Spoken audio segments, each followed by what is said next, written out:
you've been here in Watchet 18 years, and I came down here first about 8 years ago. Yeah. And started to talk to you about this building Yeah. without any sense of how long this building would take. But one of the things I felt quite early on was this was the most ambitious project I'd ever been involved with from a social perspective.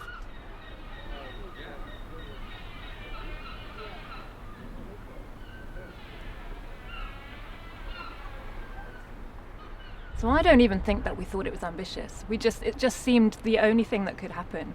So we spent a group of friends week on week in the pub drinking cider, talk about what should happen in this place. And this particular piece of land was owned by the council, and a developer was going to develop 80 flats on the site. And when it became clear that that was going to fall through, it seemed really obvious to us that it shouldn't be flats that would be owned as second homes.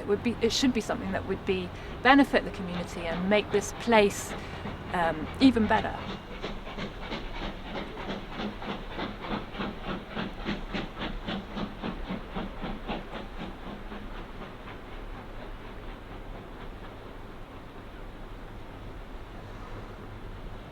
In the early days, we got some money to run town-wide consultations, asking what does Watchet need. So it wasn't so much about what do you want, it was about what does this town need for the future.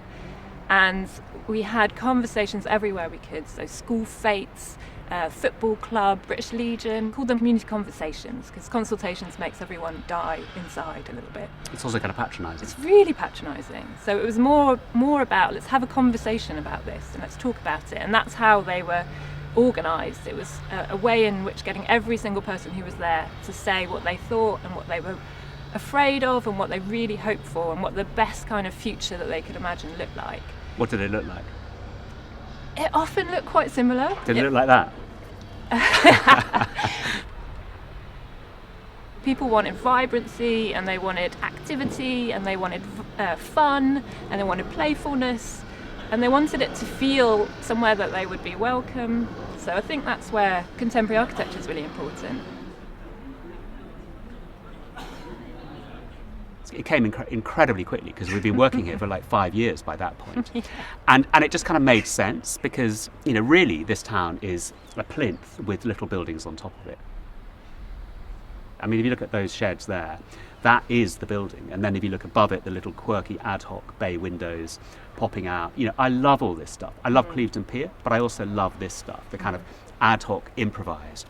And I thought that, we might build a plinth and then over time, we'd kind of build those little things and they would gradually accumulate on top and never stop accumulating. Yeah.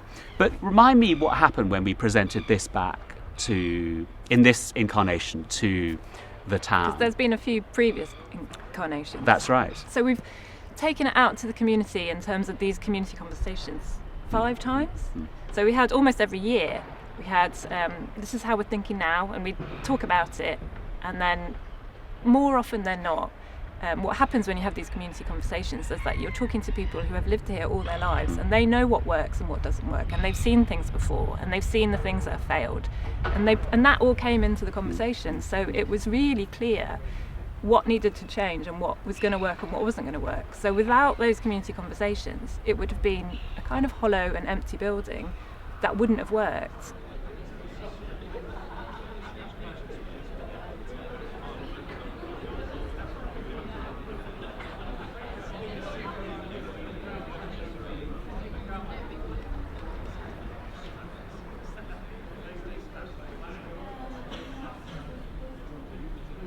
Looking at this now, 8 years on, or in a way 18 years on in your case, what do you see here?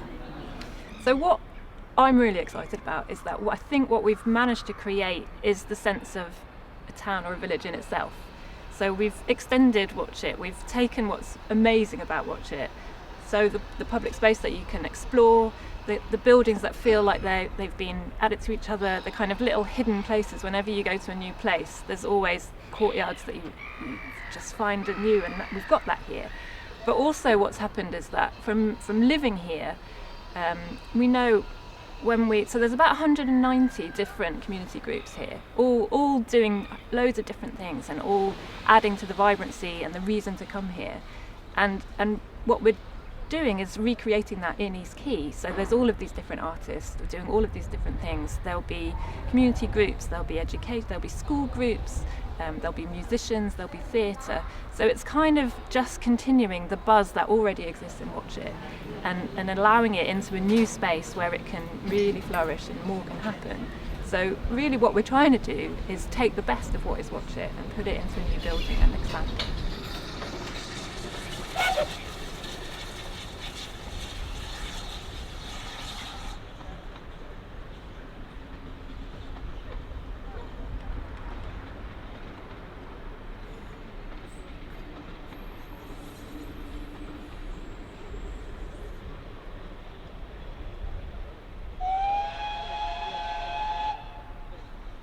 I see a place that wouldn't have benefited from a building that was incredibly precious and fixed and designed in the way that many architects conceive of buildings, which is something that's incredibly beautifully detailed, which might be very nice, but it wouldn't have given anything to this place. It needed to be a kind of loose building that could take change, could take, things being added to it, could take the accumulation of real life, layer over layer over layer over time, and not get worse, get better and better and better. And I've spent a long time designing buildings in some ways that are quite precious in their detail. And in a way, I've kind of been weaning myself off that for many years with the buildings that I've been doing, particularly for myself in the woods and my own studio, which you've been to. And often I've been asked, what does it mean to upscale that stuff? How do you upscale that way of working where you design a loose fit system that other people can fill in the gaps? And for me, finally, at however old I am, this is the building that does that. It has done everything that I've been trying to do in a way for 20 years, and it's like, where do I go now? What do I do next? So let's do another project.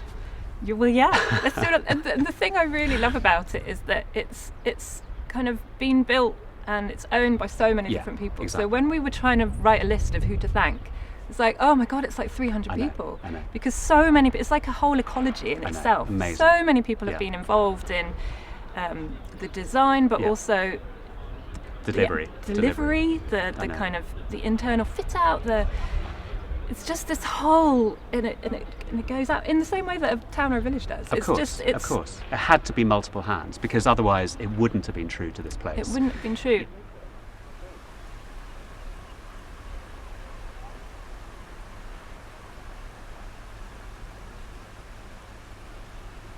I love sitting here now listening to this work going on because when I look over here, I showed a photograph of this to somebody and she's like, I love it. And I'm not sure, is it finished? But actually it doesn't matter whether it's finished or not. And the sense of things happening, being made, the industry that we've talked about a lot is a really important part of this. I mean, it's never going to be finished in some ways because I hope that the life that is kind of lived out, gets better and better and better. The more marks that people make, they spill out, they weld a bit of stuff and leave a bit of, I can't wait for the artist to spill paint and grow climbers up the walls. Well, that first bit of graffiti is fantastic. So, that's the building. Yeah.